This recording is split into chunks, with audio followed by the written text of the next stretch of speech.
guys करिए ma'am. Hello guys. I think my guys are ready. So guys, without any waste of time, let's start the session. आ जाओ. All Greek. जैसे बोलता इसका answer बताना.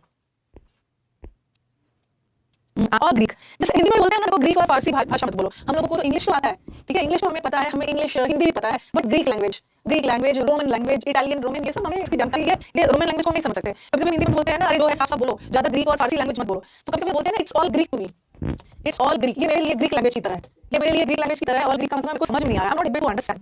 ठीक है, तो ग्रीक का ऑल ग्रीक का मतलब है दो चीजें आप समझ नहीं पा रहे हो, तो इट इज इनकॉम्प्रिहेंसिबल. कॉम्प्रिहेंड करना मतलब अंडरस्टैंड करना, और इनकॉम्प्रिहेंसिबल जो चीजें आप समझ नहीं पा रहे हो, क्लियर नहीं आपको, तो answer is this.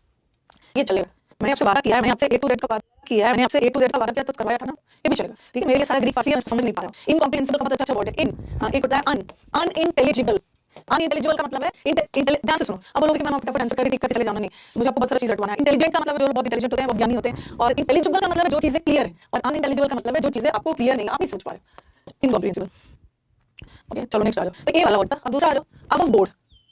Above board बाद बैच के बारे में कौन सा पेड बैच वगैरह चल रहा है, हम क्लास के लास्ट में बात करेंगे, इसलिए ना अभी बीच में कमेंट मत करिए. Above board. अब वो लोग कौन होते हैं, जैसे आप देखो बोर्ड, जो बोर्ड के मेंबर्स होते हैं, बोर्ड मेंबर्स. आपको बोर्ड का मेंबर बनने के लिए क्या होना है, जो बोर्ड मेंबर बनने के लिए आपको बहुत ऑनेस्ट होना है. अब बोर्ड लोग होते हैं जो बहुत ओपन होते हैं, बहुत ऑनेस्ट होते हैं, बहुत ईमानदार लोग होते हैं. तो अब बोर्ड लोग को बोलते हैं जो बहुत स्ट्रेट फॉरवर्ड होते हैं. अब बोर्ड लोग जो है सामने एकदम स्ट्रेट फॉरवर्ड है, कुछ छुपाना नहीं है, और स्ट्रेट फॉरवर्ड लोग ऑनेस्ट भी होते हैं. ऐसे लोग फोर्थराइट भी होते हैं, हमेशा राइट होते हैं. जो लोग हमेशा सही होते हैं वो ईमानदार भी होते हैं, ऐसे लोग अपराइट होते हैं. तो अब बोर्ड लोग होते हैं जो बहुत ओपन होते हैं, कैंडिडेट होते हैं, कुछ छुपाना नहीं है, जो है मुंह पे straight forward open. Next options के साथ आपको सीखना सारे ए वाले वर्ड्स हैं. देखो अभी ए से आया है all Greek, above board. Next an axe to grind. आज ये मेरे से बड़ा अच्छे से बात कर रहा है. He has an axe to grind. कुछ ना कुछ तो बीटी के क्लासेस होते हैं. एक्स टू ग्राइंड, ये एक्स किसको बोलते हैं, ये एक ग्राइंड स्टोन होता है. ठीक है, ये ग्राइंड स्टोन होता है. ये जो स्टोन है, इस पत्थर पे हम अपने कुल्हाड़ी का मतलब कुल्हाड़ी को और भी धार करते हैं. ये एक्स इस कुल्हाड़ी. ठीक है, एक्स हम किस लिए यूज करते हैं, एक्स को यूज करते हैं किस लिए, पेड़ वगैरह को काटने के लिए. तो ये जो एक्स है, ये एक्स को ग्राइंड कर रहा है, धार कर रहा है, कुछ तो इसका स्वार्थ है. एक्स टू ग्राइंड किसको बोलते हैं, सेल्फिश हो, कुछ तो इसका मकसद है, कुछ तो सेल्फिश है, कुछ तो इसका अपना पर्सनल प्रॉफिट है, जिस वजह से ये कुल्हाड़ी को धार कर रहा है. ठीक है, धार कर रहा है पेड़ को काटने के लिए. तो एक्स ग्राइंड का मतलब होता है to make a personal profit, किसी भी सिचुएशन से फायदा उठाना. या ऐसे लोगों को हम सेल्फिश पर्सन भी बोलते हैं, बहुत स्वार्थी लोग जो सिचुएशन में सिर्फ अपना कुल्हाड़ी का धार तेज करते हैं. ठीक है, next ace in the hole. एक होता है ना ace up your sleeve. Ace word जहां भी आ गया ना, एस अप योर स्लीव. ठीक है, एस का मतलब क्या होता है, आप अगर कार्ड्स का गेम खेलते हो, ताश खेलते हो, तो हम एस किसको बोलते हैं, इक्का को.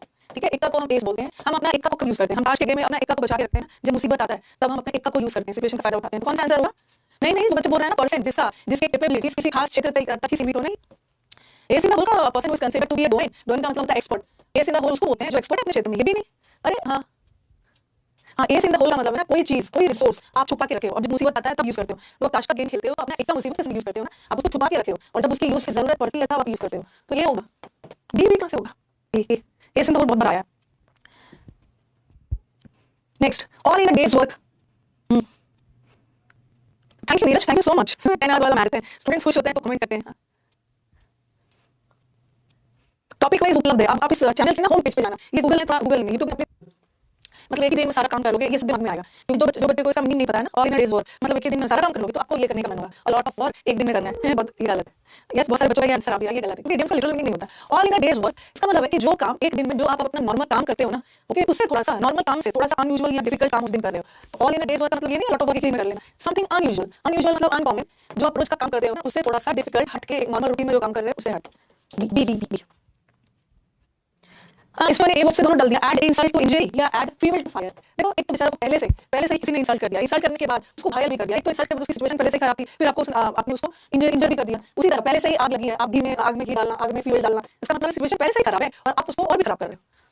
नहीं, नोट्स नहीं बनाना, ये सब प्रैक्टिस करो. क्या होगा, तो फर्दर लॉस को और ज्यादा बढ़ाना या सिचुएशन को और ज्यादा खराब कर देना.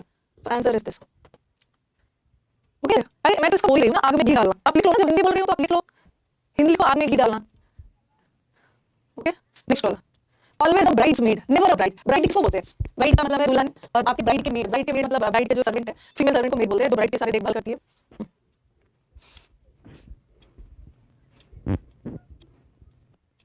बताओ, ऑलवेज अ ब्राइड्समेड. कभी कभी क्या होता है ना, ऑफिस में भी आपका रोल हमेशा ऐसे मेड का मतलब नौकरानी को बोलते हैं. तो ये बोलते हैं कि नेवर अ ब्राइड, वो दुल्हन नहीं है, हमेशा दुल्हन के पीछे ब्राइड बन के चलती है. इसका मतलब है कि ब्राइड का रोल तो मेन होता है और ये दुल्हन के पीछे उसके चीजों को संभाल रही है. तो मतलब लाइफ में ऑलवेज सेकेंडरी रोल प्ले करना.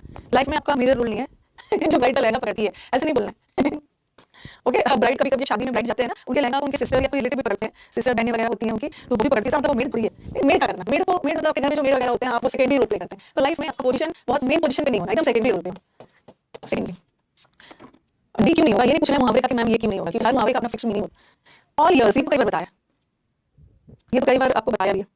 अगर मेरे स्टाफ आपको कॉल रिसीव नहीं करते हैं तो आप मैसेज करो, ठीक है, मैसेज करो, मैसेज सुन रहे हैं, कान लगाकर सुनना या एलएनडी और ईयर्स का मतलब है कोई भी चीज़ बहुत अटेंटिव होकर, बहुत केयरफुली, कोई भी चीज़ को बहुत सावधानी पूर्वक, बहुत ध्यान से सुनना, ये सब बहुत फ्रीक्वेंटली आस्क्ड इडियम्स है। तीसरा, action speak louder than words. ऐसा बोलते हैं ना, इतना इतना मेहनत करो कि सक्सेस आपका शोर मचाए, आपको बोलने की जरूरत नहीं है, आपके कर्म, ये है एक्शन करना मतलब कर्म करना, और ये है सिर्फ अपने बोलना, सिर्फ बोलना और कुछ करना नहीं। तो ये बोल रहे हैं आपके कर्म ही शोर मचाता है, आपको बोलने की जरूरत नहीं है। हाँ, आपको कर्म मतलब आप जो करते हो ना, that is more important than what you say. आप जो भी बोल रहे हो कोई नहीं मानेगा, जब तक करके नहीं दिखाओगे तो आप चुप रहो, शांति से बस काम करो, वही आपको सब पता, आपकी शोर मचाए। What you do is more important than what you speak और say. Next, at arm's length. हाँ, अरे बैच हम मिलेगा लास्ट में बताऊंगी। At arm's length, arm's length, arm का मतलब है एक हाथ की दूरी बनाना, एक हाथ का लेंथ बनाना। तो आर्म्स लेंथ का मतलब है मतलब दूरी बना के रखना, अवॉइडिंग, किसी से बहुत ज्यादा क्लोज मत होना, दूर बना के रखना। इसी का उल्टा आता है ना, इसी का उल्टा होता है at a stone's throw. At a stone's throw का मतलब होता है बहुत पास। मैं आपको एक पत्थर दूंगी, कहां फेंकोगे, पत्थर ही फेंकोगे ना। एट अ स्टोन्स थ्रो का मतलब होता है बहुत क्लोज, नियर बाय। और आर्म्स लेंथ का मतलब है दूरी बना के रखना, ये इसका ऑपोजिट है। दूसरा, acid test. Acid test batch के बारे में लास्ट में बताऊंगी, क्लास के बीच में। ये किलोमीटर फेंक देंगे।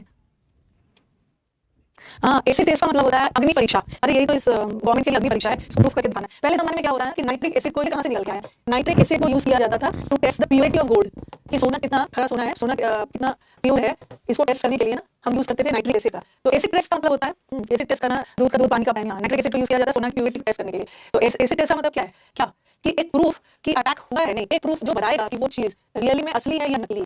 ठीक है, it's a proof which tells about the truth और प्योरिटी और द फॉल्सहुड ऑफ समथिंग।